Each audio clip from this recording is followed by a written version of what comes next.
Vamos lá, gente. Na semana passada, nós falamos sobre algo muito, muito especial.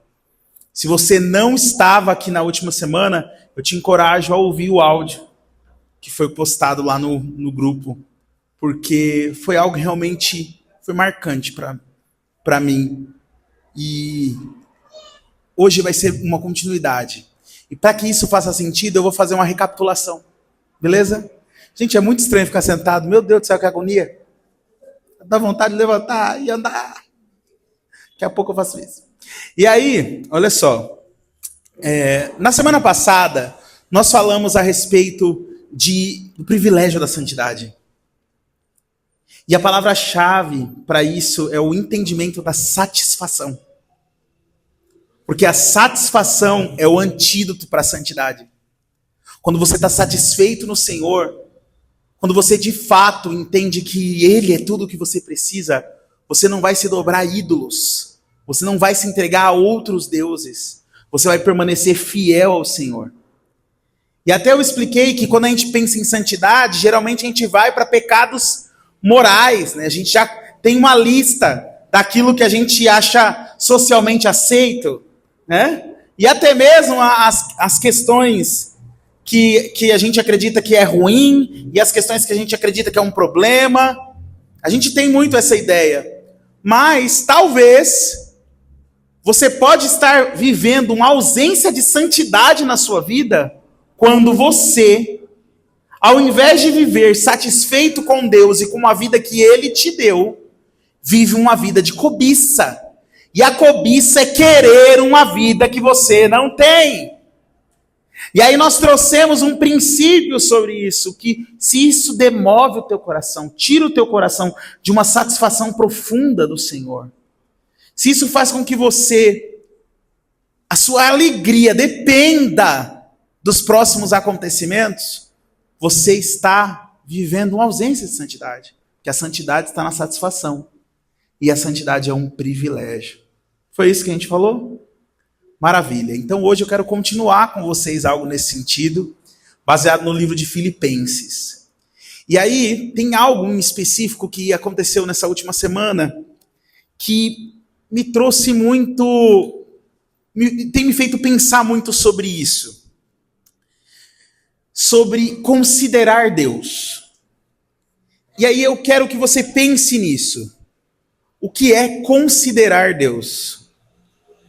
O que é você considerar que quem vive em você é Deus e que efeitos isso vai causar na sua vida? Nós estávamos na quarta-feira lá em casa, os pastores, a gente se juntou de última hora, não era nada marcado. Na verdade era para ser uma mesa com eu, Moisés e Gisele, né? Aí a Luana, que agitou o rolê, no fim nem foi, falou assim: nossa, estou com vontade de orar de novo, porque a gente já tinha orado junto no domingo, a gente já tinha orado junto na segunda, na terça, ela falou: quarta-feira, hoje eu quero orar de novo. E aí, no fim, eu abri lá no grupo dos pastores e falei assim: gente, vocês querem vir aqui em casa orar? Vou fazer hot roll. Que convite bom, né? Mas eu não avisei para eles que eu ia fazer hot roll, só para algumas pessoas, né? Porque foi a Gisele que me pediu, a gente já tinha marcado nossa mesa, a Gisele falou assim: eu comeria um hot roll. Viu, Mirella? Foi a Gisele. E aí eu fiz, gente, com as minhas próprias mãos, os meus hot rolls. E aí a gente foi e comeu lá, e conversou, e orou. E durante a oração, eu ia começar a orar, e o Senhor falou para mim: para um pouco, e ouve eles primeiro. E a gente fez um momento em que todo mundo abriu o coração, conversou, falou, e foi tão precioso. E depois a gente orou.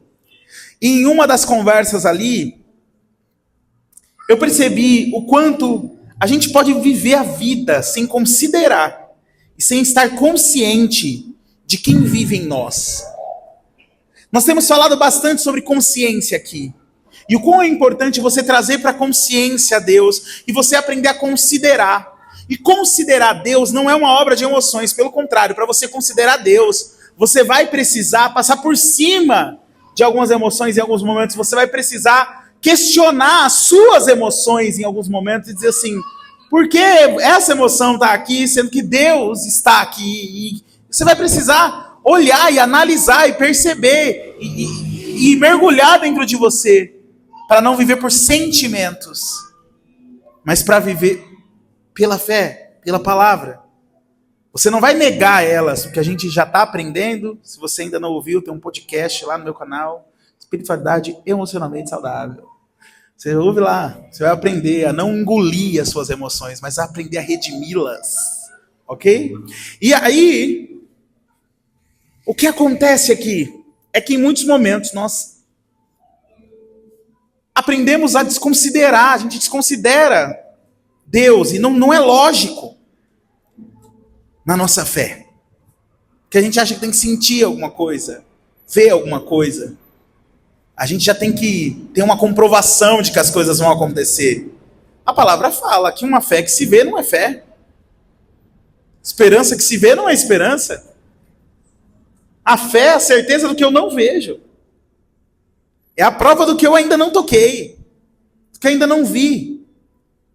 E eu preciso considerar quem é que vive em mim, quem é por mim, quem é que fez promessas ao meu respeito, quem é o Deus dessa palavra. E eu não posso viver a minha vida ignorando o fato de Deus ser Deus. E eu me lembro que quando eu falei isso, olhando para o Mário, apesar da visão não ser tão boa da vista, eu falei para ele assim, falei, mano, mas é Deus. Se trata de Deus. Quem vive em nós é Deus. E na hora aquilo mexeu tanto comigo, tanto, que toda vez que eu penso sobre isso, a minha mente conclui de que eu estou falando de quem? É quem, gente? Sabe? Deus, Criador dos céus e da terra, o próprio Deus, vive em nós e é por nós. É a nosso favor. Ele está em nós. Isso tem potencial de mudar toda a nossa existência. Estar consciente disso tem o potencial de mudar o nosso dia, de transformar a nossa semana, de fazer a gente olhar para as circunstâncias de uma nova maneira, nos fazer entender que Ele está sim fazendo com que todas as coisas cooperem juntamente para o meu bem. Ele é Deus. De entender que mesmo que saia do meu controle, não saiu do dele. E aqui entra um ponto muito importante, que nós vemos na vida de Paulo. E eu quero trabalhar com vocês o livro de Filipenses, e eu vou pegar alguns pontos desse livro do capítulo 1 ao capítulo 4, para a gente entender qual era a mentalidade de Paulo e como ele aprendeu a considerar Deus na vida dele. E como isso definia a forma como ele respondia à vida. Vamos lá? Abra sua Bíblia em Filipenses 1, no versículo 6. Na verdade, vamos do 3 ao 6. Filipenses, está lá no finalzinho. Depois de Efésios. Antes de Colossenses. Filipenses 1.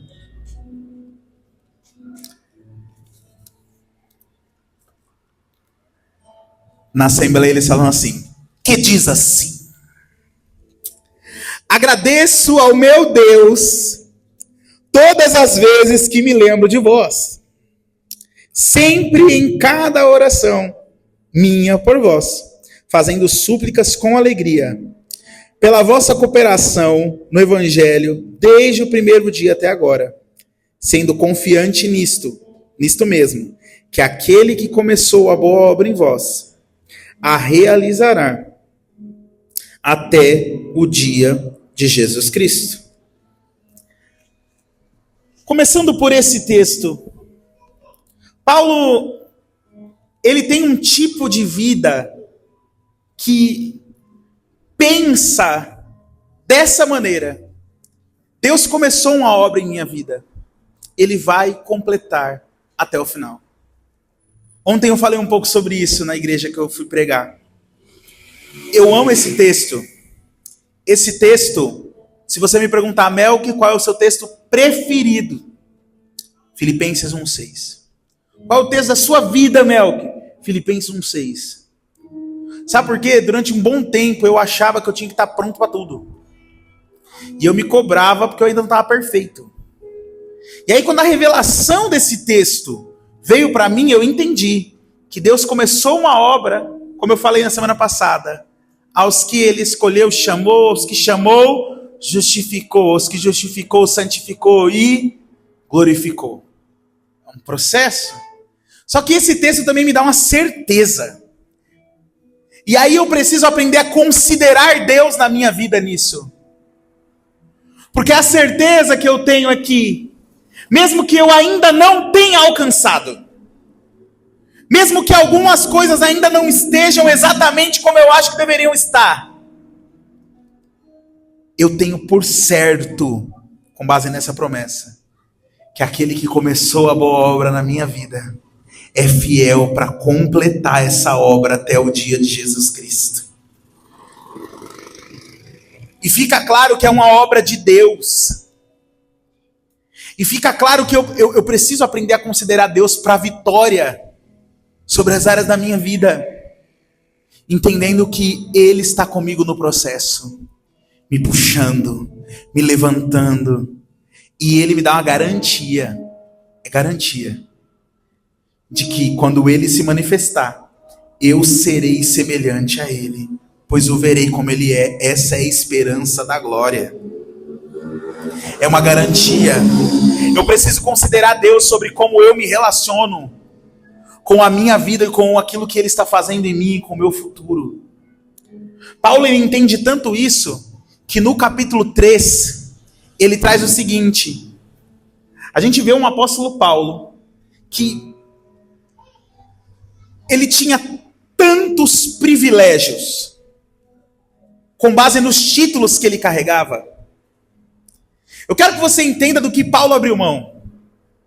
Na cultura mediterrânea, pessoas que têm títulos importantes, pessoas que têm funções importantes, elas têm regalias extremas. Então, quando Paulo abre mão do seu título de fariseu de fariseus, doutor da lei, cidadão judeu e cidadão romano, alguém extremamente respeitado, circuncidado ao 8º dia, quanto à lei, perfeito. Nada, ele guardava todas as 613 ordenanças. Na visão dele, ele estava pleno, completo. Não havia nada do que se envergonhar. Esse tipo de pessoa tinha os primeiros lugares nas festas. Recebiam as melhores porções. Recebiam muito dinheiro. Eram de um prestígio tão grande na sociedade, vistas como pessoas da mais alta classe. Até mesmo na visão do Império Romano da época, eles foram extremamente sábios na condução do Império.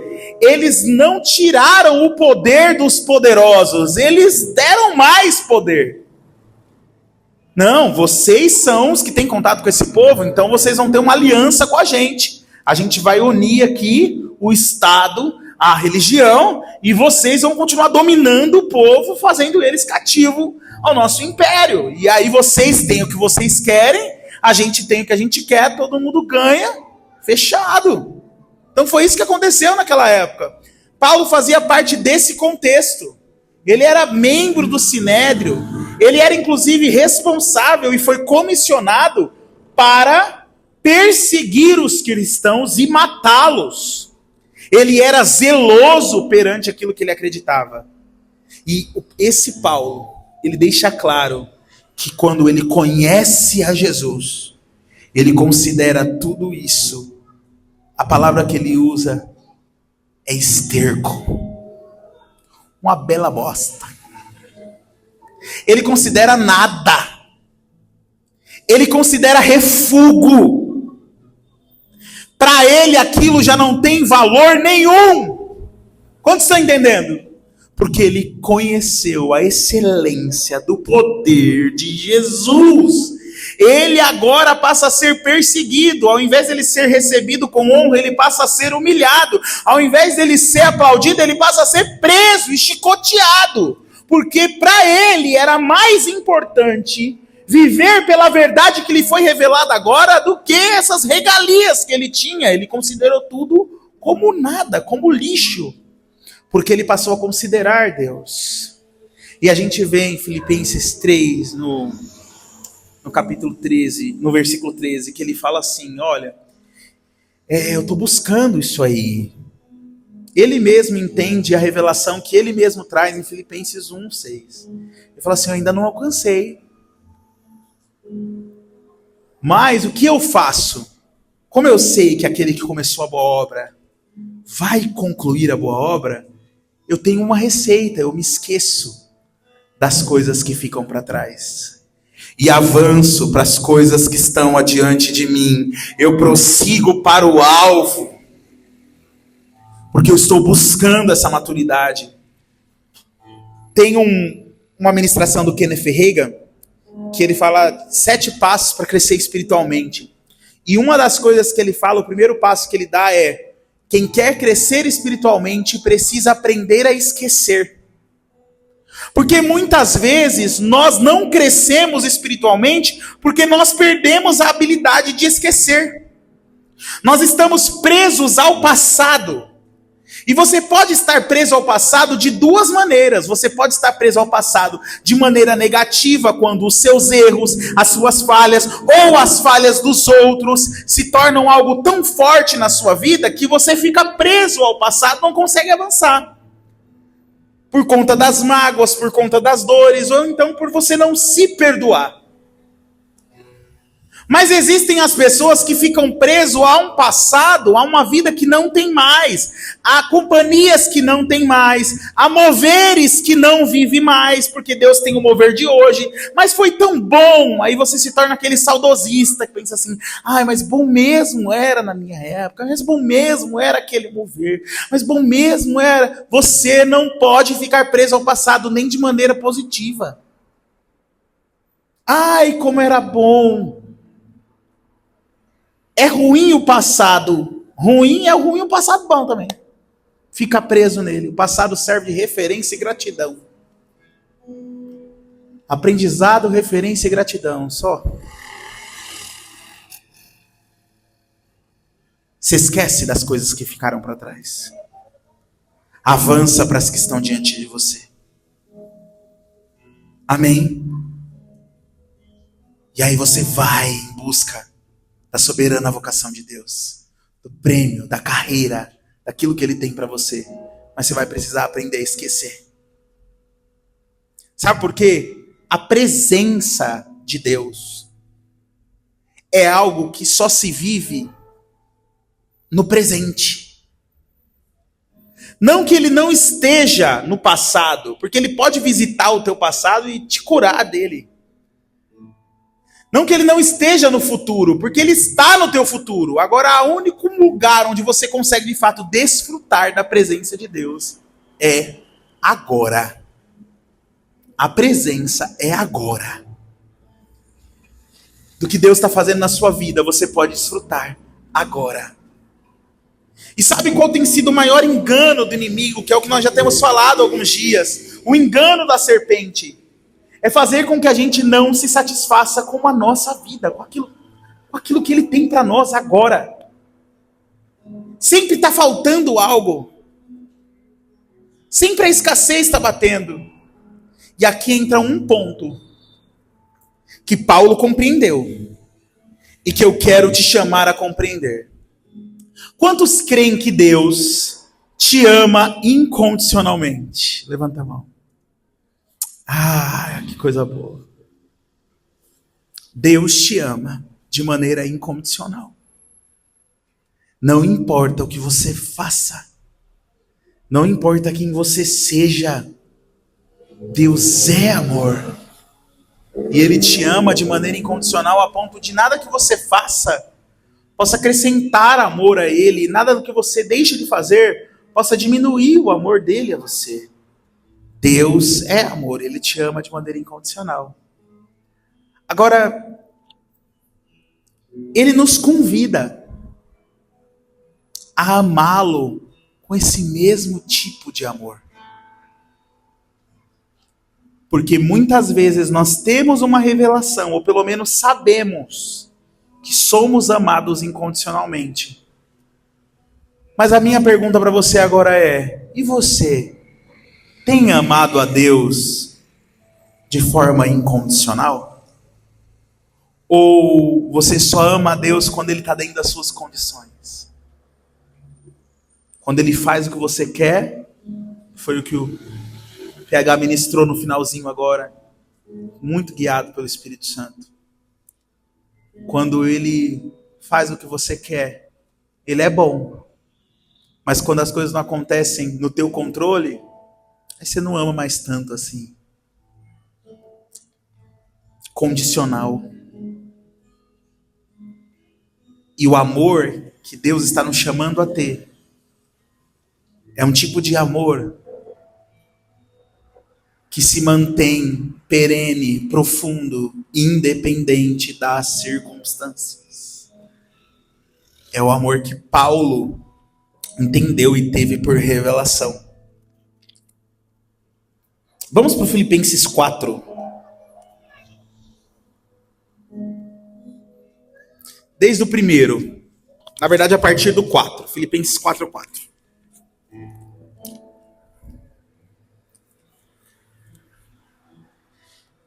Ele começa dizendo assim: regozijai-vos sempre no Senhor. E outra vez digo, regozijai-vos. Primeira coisa, gente, que maravilha. Vou ficar de pé um pouquinho. Regozijai-vos no Senhor. Outra vez vos digo, regozijai-vos. Quando eu vejo esse texto, eu vejo claramente Paulo deixando para nós o motivo da alegria. Porque ele diz, regozijai-vos no Senhor. Se você tentar se alegrar sempre, sem ser no Senhor, você não vai conseguir não. Ele está dizendo assim, considere Deus como motivo da sua alegria. Ele está dizendo assim, regozije-se no Senhor. Vamos supor que você tente colocar na balança as coisas ruins, as coisas que seriam um motivo de tristeza para você. Aí você coloca aqui, ó, desse lado da balança. Aí do outro lado você coloca o Senhor. Aí por isso você se alegra. Porque tem coisas ruins acontecendo, isso é verdade. As provas estão batendo a porta, isso é verdade. As tribulações do tempo presente estão aqui. As coisas que não estão acontecendo como eu gostaria, elas estão aqui. Mas do outro lado da equação, eu considero Deus. Aí quando eu considero Deus, eu entendo que se eu tenho Ele, mesmo que eu tenha tantas coisas negativas e motivos talvez para chorar, para me entristecer, para me preocupar, eu considero Ele. E quando eu considero Ele, as coisas mudam. É igual em relação à questão financeira. Eu posso estar preocupado por conta de coisas que eu preciso resolver e contas que eu preciso pagar, até que eu considero Deus e aquilo que Ele fala em Sua palavra, inclusive em Filipenses. O meu Deus, segundo suas riquezas, suprirá todas as minhas necessidades em glória. É em glória ainda. Podia só suprir normal, mas ele fala que vai suprir em glória. Que ele vai dar um testemunho ainda para você contar. Ele podia só suprir normalzinho, mas ele supre em glória. Que ele gosta de caprichar. Quando você desconsidera Deus, e ele não diz assim, ó, Deus segundo o seu limite do cartão, segundo o dinheiro que você pode pedir emprestado para os seus pais. Não, ele diz assim, Deus segundo suas riquezas.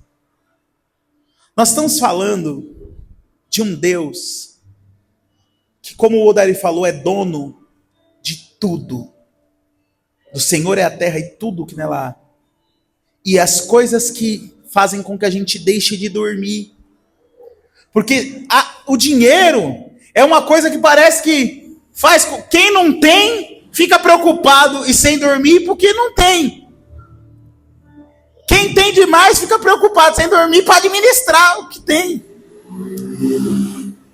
E aí, se você não tiver o Senhor considerado ali, se você não considerar o Senhor, gente, eu tenho uma notícia para você. Do reino do nosso Pai, lá no reino do nosso Pai, o que tira o seu sono muitas vezes é tão irrelevante que lá é chão. As ruas são de ouro, lá é chão, lá se pisa. Para você entender como considerar Deus sobre cada área da sua vida vai mudar as coisas. A palavra fala para a gente reconhecer Deus em todos os nossos caminhos e Ele endireita as nossas veredas. Eu preciso aprender a reconhecer quem é que está na minha vida, sabe? De verdade, isso está mexendo muito comigo. Porque quando você está consciente disso, as coisas mudam, e mesmo que não mudem as circunstâncias. É isso que eu quero que vocês entendam. Não é sobre as circunstâncias mudarem. É sobre você considerar quem está vivendo dentro de você, apesar das circunstâncias. E a gente vai celebrar com circunstâncias mudadas ou sem circunstâncias mudadas. Se não, o que a gente canta, que Jesus é suficiente, ou que... Enfim, nada mais, nada além de ti. Paulo conseguiu chegar nesse lugar.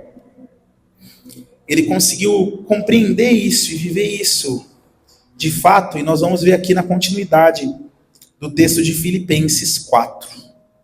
Vamos lá?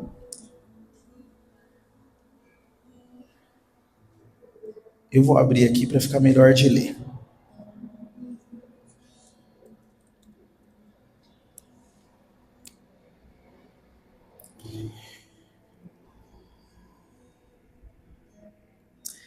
Seja a amabilidade de vocês conhecida por todos, perto está o Senhor. Não andem ansiosos por coisa alguma, mas em tudo, pela oração e súplicas, e com ações de graças, apresentem seus pedidos a Deus. Mais uma vez ele está dizendo assim, considere Deus. Não fique ansioso por coisa alguma, mas coloca Deus na equação, coloca Deus na conta. Considere Deus, considere que nós estamos falando de Deus. Fica claro aqui como a vida que Paulo nos inspira a ter é uma vida que ignora qualquer coisa a despeito de Deus.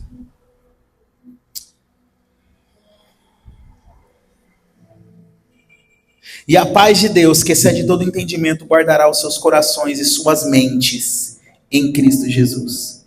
Finalmente, irmãos, tudo que for verdadeiro, nobre, correto, tudo que for puro, amável e boa fama, se houver algo de excelente ou digno de louvor, pensem nessas coisas.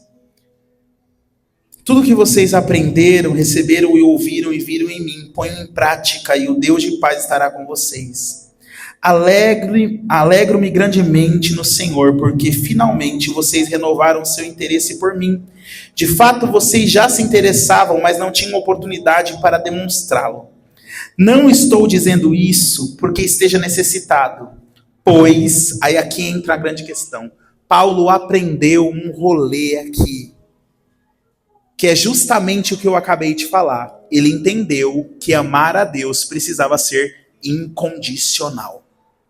Olha só, eu aprendi o segredo de viver contente em toda e qualquer situação.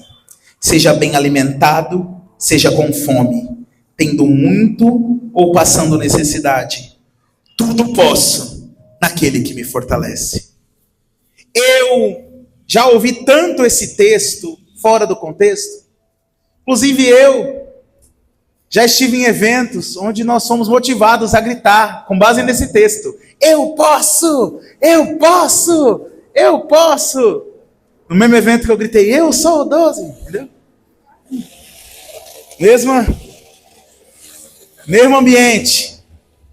A gente aprendeu que esse texto estava falando de um triunfalismo que te coloca num lugar de vitória. Pode aumentar um pouquinho, mano? Você, moço, tá ouvindo o que aí? Que não tá me ouvindo? Aumenta um pouquinho aí para nós. Isso. Olha só.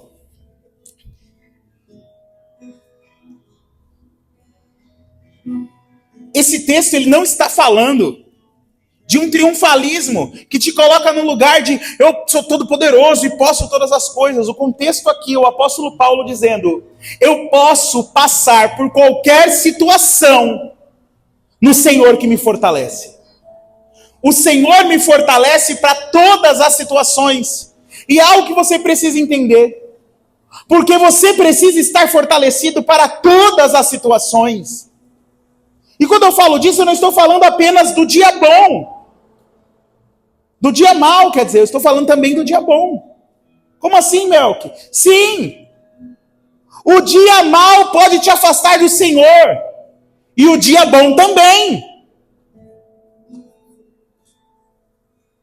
Assim como o dia mau pode te aproximar do Senhor. E o dia bom também. Porque não é sobre bem ou mal. E é isso que eu quero que você entenda. É sobre Cristo. É sobre estar em Cristo. É sobre estar no Senhor. Paulo entendeu o Cristo que o fortalece. Por isso que ele podia passar por dias bons e dias maus sem ser removido de Cristo. Tem gente que se remove de Cristo por uma dificuldade. Enquanto tem outros que quando está na bonança também se remove de Cristo porque se distrai. O apóstolo Luiz Hermínio, ele fala uma frase o seguinte: Deus não te abençoa quando Ele te dá, Ele te abençoa quando Ele não te dá. Porque quando Ele te dá, Ele não está te abençoando, Ele está te provando. Quando você possui mais recursos, mais tempo, mais liberdade, agora você tem que provar que você tem responsabilidade para administrar o que você recebeu. O tempo, o recurso, a liberdade. Aí a gente pede para o Senhor, Senhor, me dá um trabalho onde eu não precisa obedecer uma carga horária do patrão. Me dá um trabalho, Senhor. Aí o Senhor vai te dar esse trabalho. Não, agora eu tenho tempo. Eu tenho liberdade de tempo. Deus me deu liberdade de tempo. Aí o que você está fazendo com a bodega do tempo que você recebeu? Isso está te aproximando ou te afastando? Aí sabe o que você faz? Corre atrás de dinheiro que nem um condenado. Mas agora é na nova porta que você diz que Deus abriu para você. O que você está fazendo? Qual oportunidade que Deus te deu? Te aproximou ou te afastou? Por isso que a gente não pode colocar na conta bem ou mal. A gente precisa aprender a viver contente em toda e qualquer situação. Contente com o quê? Com Cristo. Eu não dependo da situação para estar contente, para estar satisfeito, para estar pleno. Eu dependo de Cristo. Preste atenção. Haviam duas árvores principais no jardim, além de todas as outras, né? Aquela que fez Adão e Eva pecar era a árvore do conhecimento do bem e do bem e tinha outra que era a árvore da vida. Se você achar que a sua vida com Deus se resume em bem e mal, você vai falhar. Porque você vai começar a associar bênção financeira à aprovação de Deus com a sua vida. Aí porque você está indo bem financeiramente, mas está com um monte de pecado escondido, você acha que você está 10, que Deus está te abençoando. Não. Você está vivendo uma condenação, meu amigo. Porque você acha que você está agradando a Deus que tem dinheiro, mas você está indo para o inferno. Porque você não está vivendo uma satisfação de santidade. Aí a gente avalia bem e mal. A gente fica aqui, ó. O dia bom, o dia mal. A doença, a cura. A morte, a vida, a riqueza, a pobreza. A aliança. Não é assim no casamento? Um casamento que está dependendo de coisas boas ou ruins para se manter, não vai se manter. Ou é a aliança, ou não é nada. Assim é com o Senhor. Nem o bom, nem o mal, a vida. Eu escolho a vida. Eu não vou me alimentar da sugestão da serpente, que vai ficar sempre na mentalidade do bom e do mal. O bom e o mal abandona Deus. Agora, quando eu estou em Cristo, nem o que é bom e nem o que é mal me tira de Cristo. Vocês estão entendendo? Faz sentido para vocês? Eu posso todas as coisas naquele que me fortalece, porque na falta ele me fortalece com a provisão. E na abundância eu preciso que ele me fortaleça com a sabedoria. No pouco ele me fortalece com a criatividade, com o contentamento. Mas no muito eu preciso que ele me fortaleça para que o ego, para que o materialismo, para que a fama, para que o orgulho humano não ganhe o meu coração. Eu preciso de Cristo no dia bom e no dia mau. Eu preciso viver com Ele incondicionalmente, assim como Ele me ama incondicionalmente. Eu preciso estar satisfeito nele, independente das circunstâncias. Vocês estão entendendo isso, queridos? Isso está fazendo sentido para vocês? Sabe, quando a gente falou de plenitude, eu já entendia que ia ser um rolê que ia começar de dentro para fora. Que talvez você pense assim, meu Deus, começou o ano da plenitude. Deus, deixa eu só te lembrar, o tempo de depender foi o ano passado. Já tá podendo aí, tá liberando umas coisinhas aí? Por favor? Né? Que esse ano é o ano da plenitude. Acho que só estamos 2 meses atrasados. Né? Só vive a plenitude quem aprende a descansar na dependência. Nós estamos na recuperação, irmãos. Na revisão de matéria. E a plenitude se alcança no pouco ou no muito, porque a plenitude é um resultado dele, não das circunstâncias que me cercam, do que ele pode fazer. É simplesmente ele. Eu estou tão satisfeito no Senhor.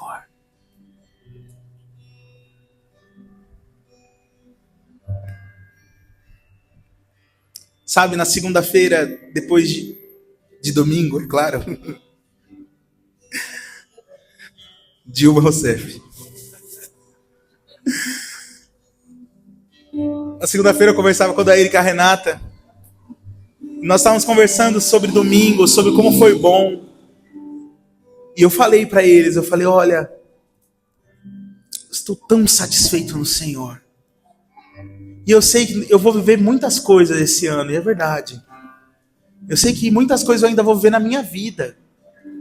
Eu estou na flor da idade, eu tenho apenas 29 aninhos. Tem muito pela frente. Mas eu estou tão satisfeito no Senhor que a impressão que eu tenho é que eu zerei a vida.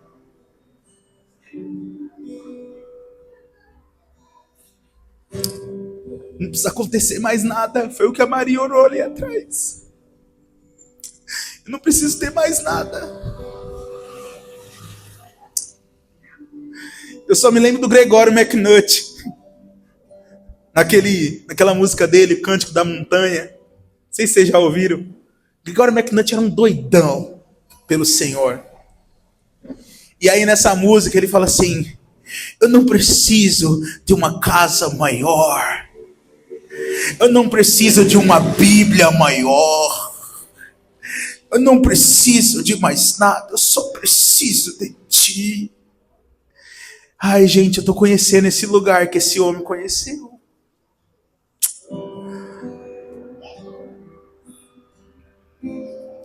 Deus não precisa fazer mais nada para mim, para ele provar que ele é Deus. Eu já tô caidinho. Tudo apaixonadinho. Ele é suficiente. Me apeguei ao meu Senhor, já era. Não tem mais para onde correr. É algo que não dá para explicar, mas é uma aliança. Eu sou dele, ele é meu.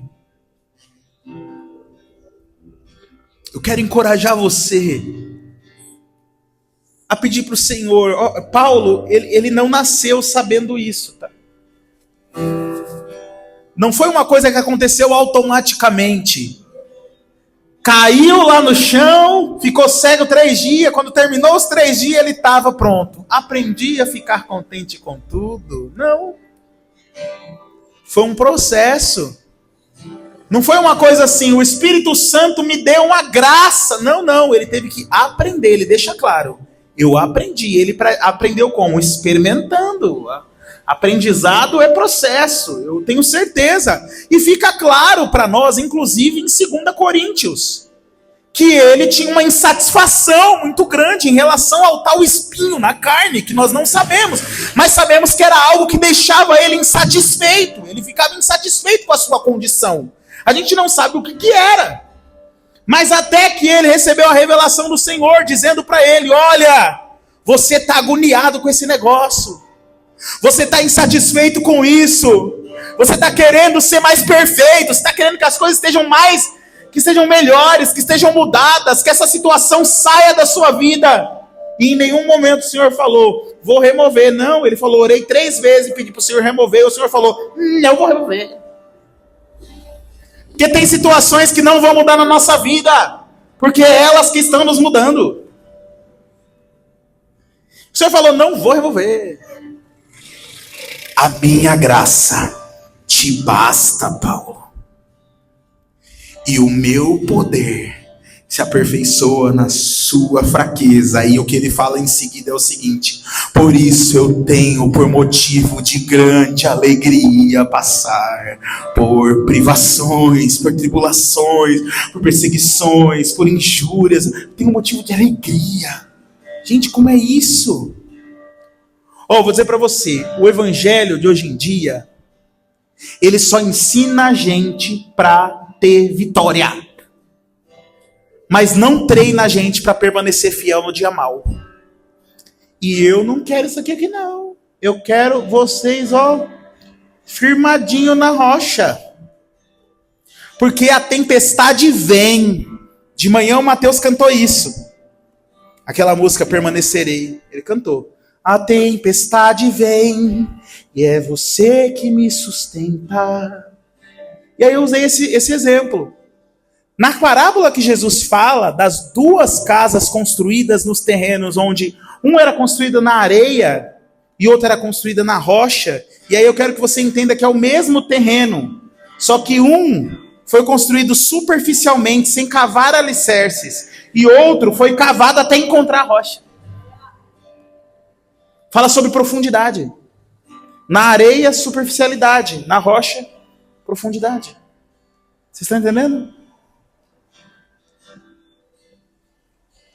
E aí, que esse texto está dizendo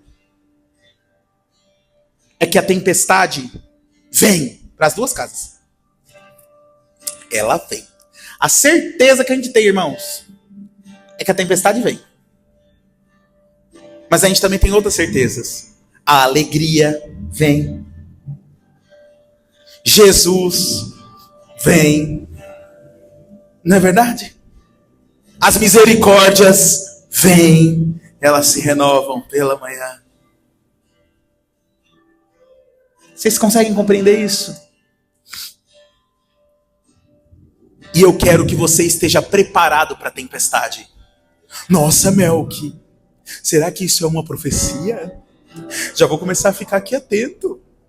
Eu tô achando que vem tempestade por aí. Irmãos, não vi a meteorologia do céu. Não tô sabendo se vem ou não. Eu tô dizendo para você ficar preparado. Não por causa da tempestade, mas por causa da rocha. Não para você ficar correndo, não, a tempestade, não. Pouco importa a tempestade. Se eu tô firmado na rocha, eu não vou me preocupar com ela. Ela passa. Ela vem.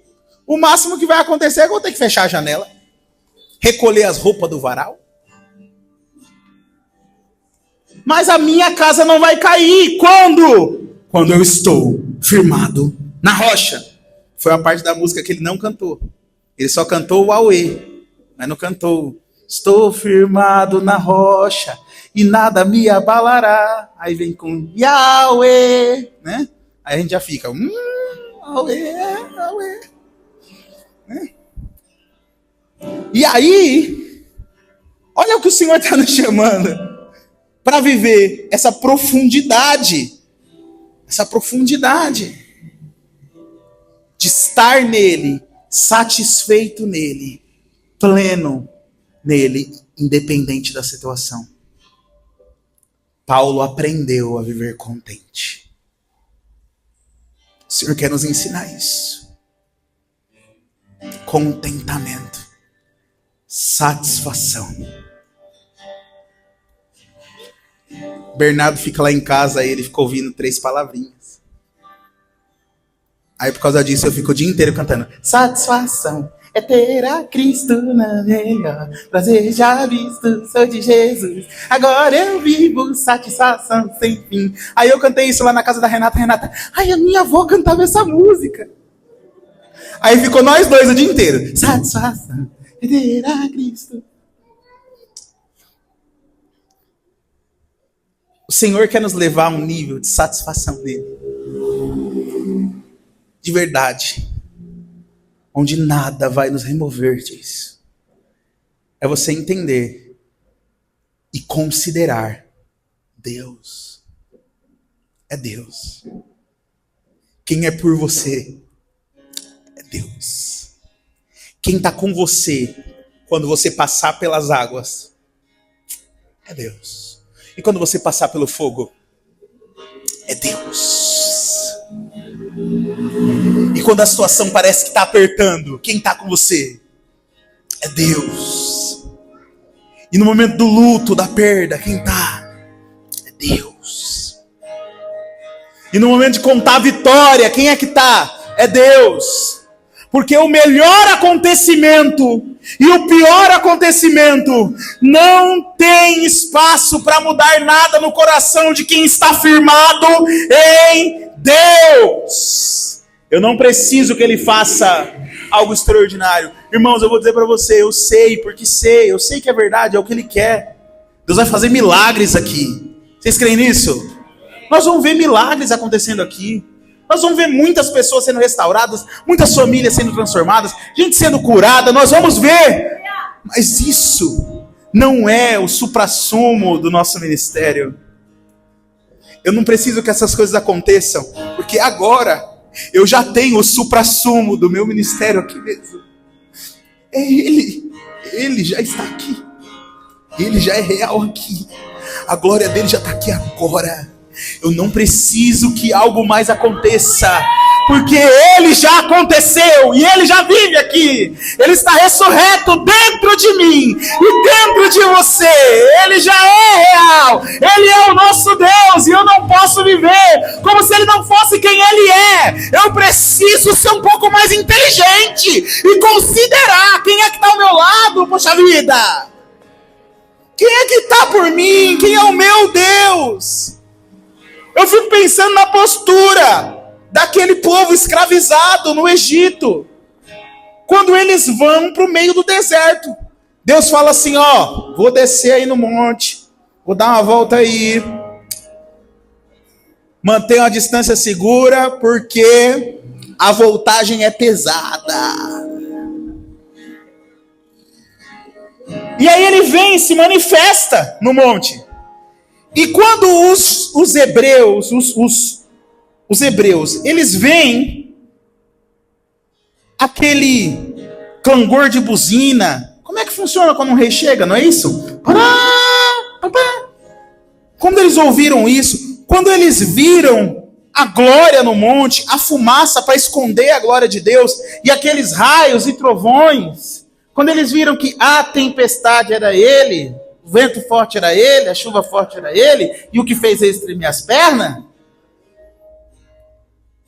ao invés deles olharem e perceberem assim, esse é o nosso Deus. O grandão da Galileia. Esse que desceu no monte com todo esse poder é o que nos tirou do Egito e é o nosso Deus que vai nos levar para a terra. Uau! Não, a postura deles foi: vai todo mundo morrer. Não vamos subir. Sobe Moisés. Ficaram com medo. Eles não entenderam o poder que Deus tinha. Eu te convido nesse tempo a prestar atenção. O Deus terrível, temível, poderoso, forte, maravilhoso, que já está aí. Já vive aí. Considere Ele. Ponha Ele na conta. Chama Ele para a equação. Se as suas preocupações te chamarem para uma conversa, chama seu pai. Seus medos te chamarem para um papinho, vocês falaram assim: vou te pegar na saída. Chama seu pai. Considere Deus na sua vida. Que Ele já está e Ele é real. E aí você vai entender o que é viver essa plenitude. Quer parar às vezes durante o dia.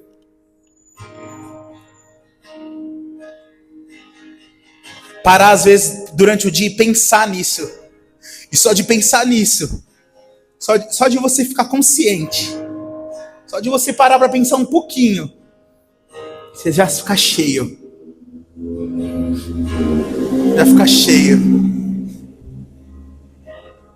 É isso que você vai viver essa semana. Encontros poderosos com o Senhor. O inimigo vai vir, ele vai querer vir, colocar coisas na sua mente. Ele vai querer trazer. E aí junta, né? O inimigo jogando seta, seus traumas de infância, seus traumas de adulto, às vezes que não deu certo, se junta, começa a fazer um lá, lá, lá, lá, lá, lá, ao redor de você assim, né? Considere Deus. Lembre-se de quem você tem, como diz a Marcela Thaís. Lembre-se de quem você tem. Lembre-se de quem está aí com você. E aí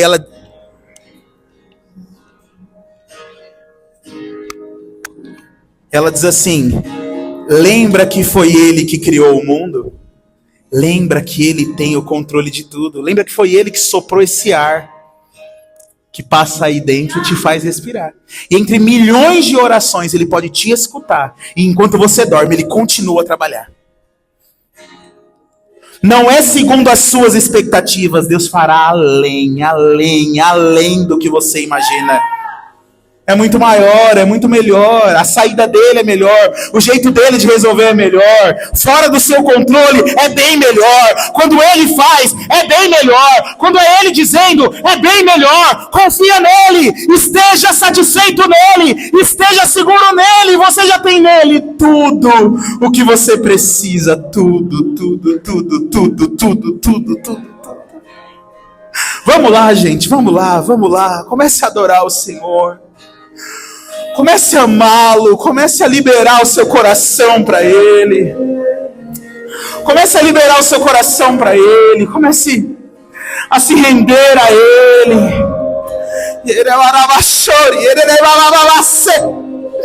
Oh, Ele está te enchendo hoje, te enchendo, e eu declaro e quero liberar, e eu libero sobre vocês, sobre essa igreja, esse mesmo toque que eu tenho provado, eu libero sobre a sua vida agora, e eu declaro: receba da parte do Senhor, receba uma transferência, uma impartição dessa realidade. E se você entende que Ele é tudo que você precisa, e se você entende que Ele é o seu Senhor, e você vai fazer um voto com Ele hoje, na saúde ou na doença, na riqueza ou na pobreza, no dia bom ou no dia mau,